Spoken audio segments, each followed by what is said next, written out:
community at sa lahat ng organization nandito upang mabuo po ang pagtitipon na to. Ako bilang isang OFW sa loob po ng almost 2 dekada. This is the first time na almost halos buong bansa OFW nagsama-sama upang i-celebrate po ang kaarawan po ng ating mahal na Pangulo. Isa lamang ang patunay nun. Noong kapanahunan na nunungkulan si Pangulong Duterte, sobrang dami niyang nagawang mabuti sa lahat po ng ating mga kababayan sa mayang Pilipino. Especially po sa ating mga kababayang kapwa Pilipino OFW. Hindi ako magtatagal, isa lang masasabi ko.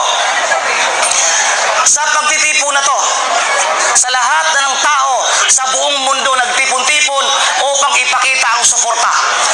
Ito ang hindi makuha, respeto at pagmamahal